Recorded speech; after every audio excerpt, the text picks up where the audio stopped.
Everybody else left. I was like, you might not want to watch this. Everybody was like, whoa. We don't know what Kim's going to say next. Hello. My name's Kim Passable, it is. Hi, it's Kim Passable. I don't know how you feel about this view with the two pictures of me. So I'm using my electrolysis to kill hairs that I do not like. I don't have to listen to me.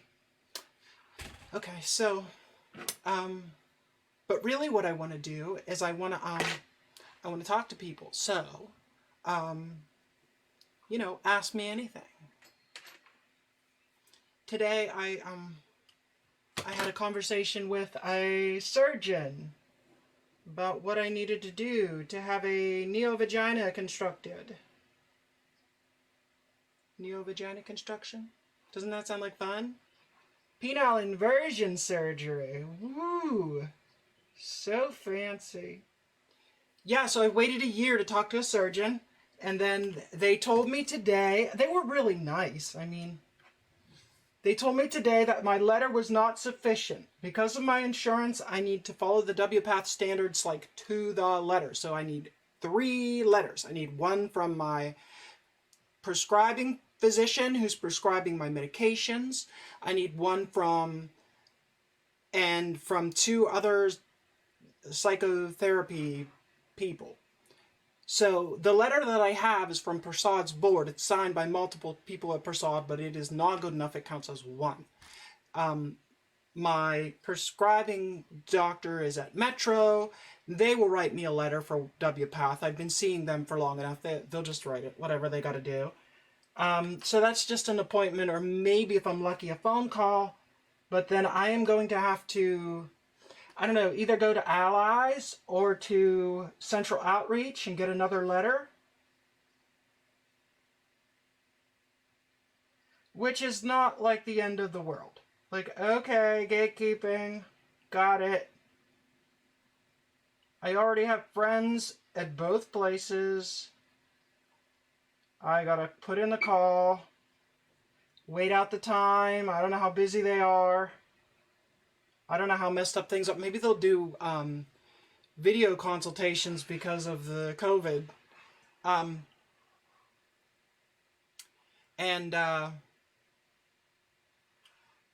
Yeah, so maybe I can get a couple video consultations and then get them to write me a letter from, like I said, either Allies or Central. I've already been going to therapy for 2 years at Prasad, but that only counts as 1 letter. I need 3.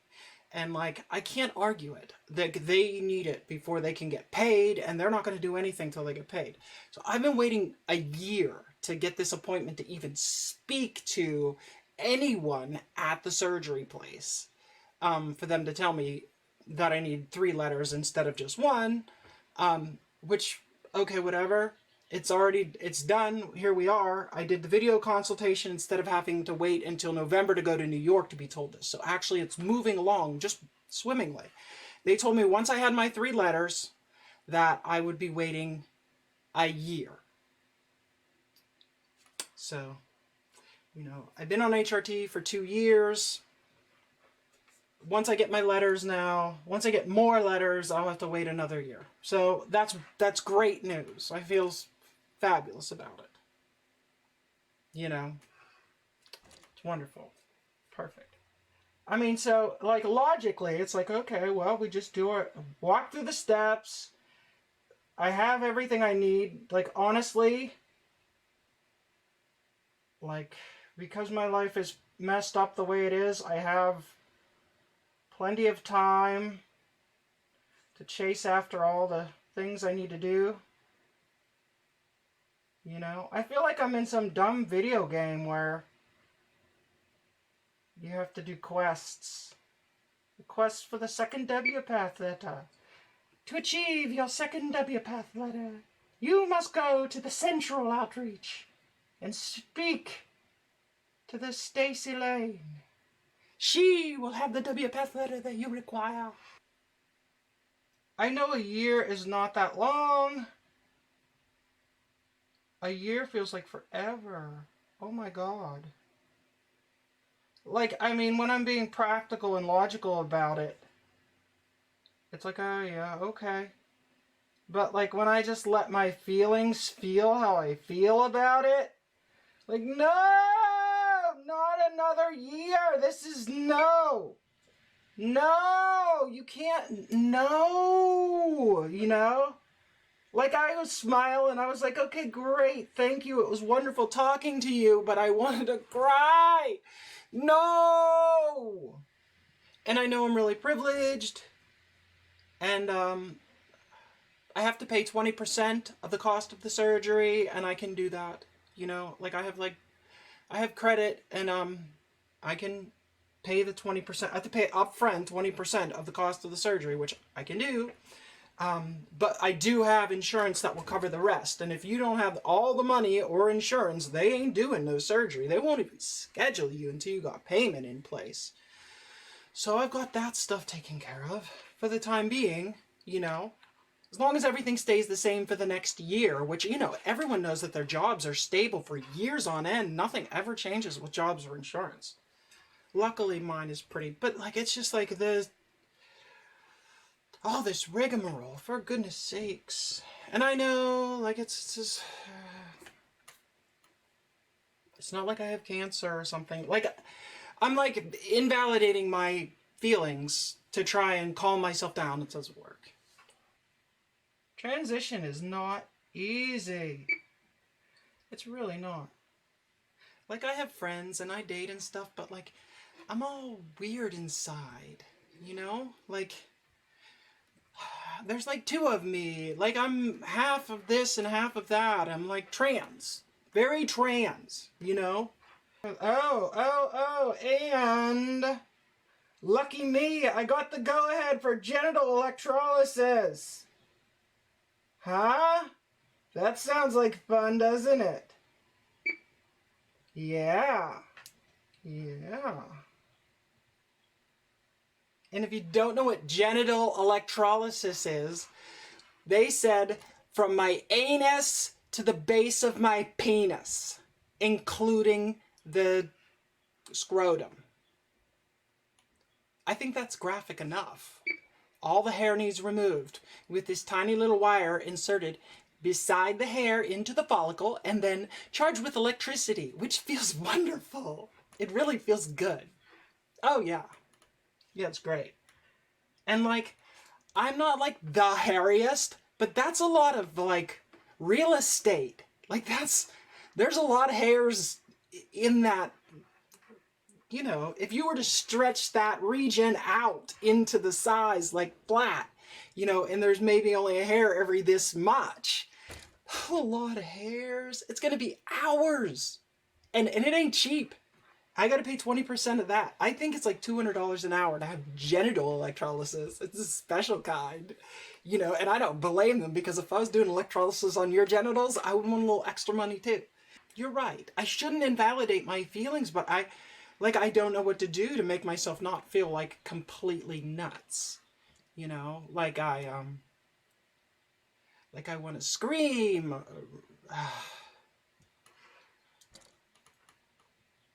I don't know what to do.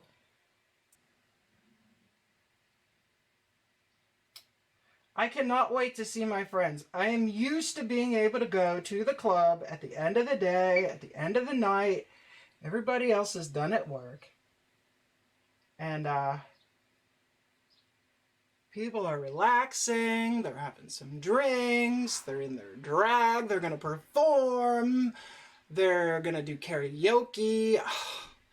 And we're all just together, and you know, you don't have to like complain because you could see in everybody else's face that the day was like, ah! And they just want that feeling to just like go away, and they just want to like chill and like be a community and like love on each other. We all hug each other, like, hey, it's nice to see you. I'm glad you're here, you know, and all that love starts flowing around, and then like, oh well, like I can wait because I have people that I really love who make waiting good. When all the COVID stuff shut stuff down, they basically said, if you get this stuff back to us promptly, if you have all your stuff in order, then we'll schedule you for a video visit, because I was scheduled for November till I even got a consultation.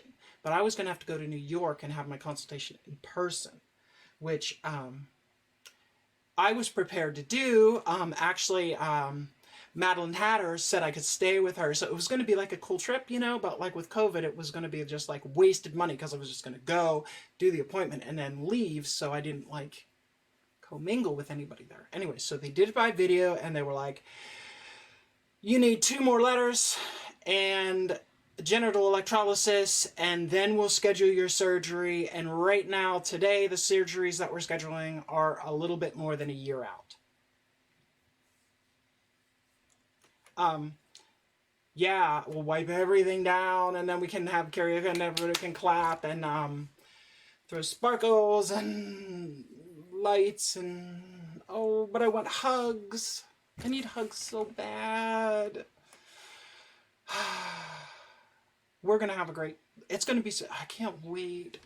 It's gonna be so long till everything's back to like normal. Like, I know that we'll get to see like regular stuff, but what I really want, okay, and like y'all, this is about to get real. So like if there are any non-adults in the room, you might want to mute this stream. But like, okay, here it comes. Like, I need like a big party where everyone is naked and there are bodily fluids everywhere. You know, like big and queer. You know, where everyone is gay and just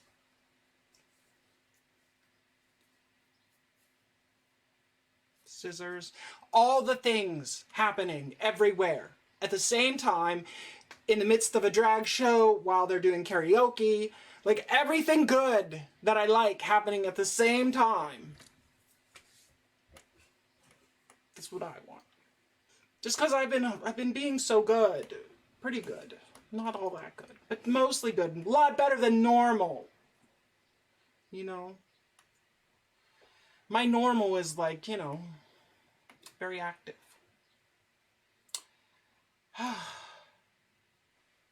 It's absolutely fine.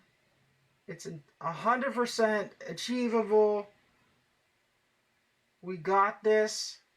But at the same time, no fair. This is some bullshit. I want it, and I want it now. Now. Can't you see that I have the wrong genitals for the love of everything that is good?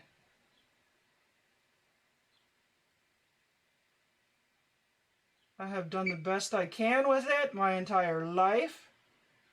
All my life I have invalidated any thought that it might be wrong, because I was told that since I was born with it, it would be selfish and wasteful to have surgery, and that there was no other way, and that was just the end of it. So don't ever give it another thought. You know, I can pad up to, you know, big, but down there is, but you know, down there, like, who even cares? I'm an old woman. Who cares? Nobody looks at me. We're not even allowed to leave the house. What difference does it make? There I am, invalidating my feelings again. That's right where I go. Stuff them feelings good and deep.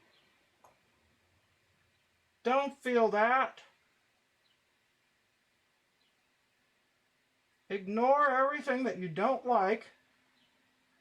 Stuff it down with it could be worses, until you have no idea what it is that will make you happy in life, because you invalidate all your desires and thoughts or fears or everything.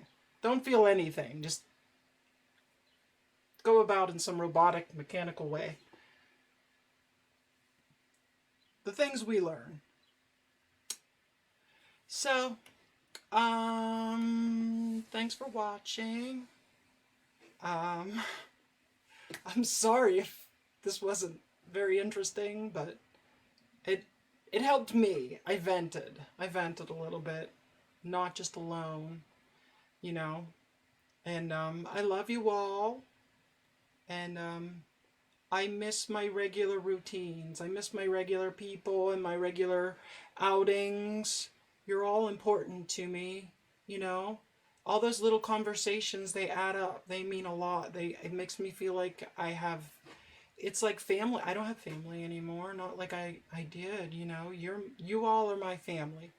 And it's just nice to get like likes and comments and stuff like that, because I know for the most part people couldn't care less one way or the other about me, you know. So at least if you're following me and you'll like click a like when I post a funny meme, I know that like you're out there, and like like you'll be, when things go back to normal, you'll be there again, you know.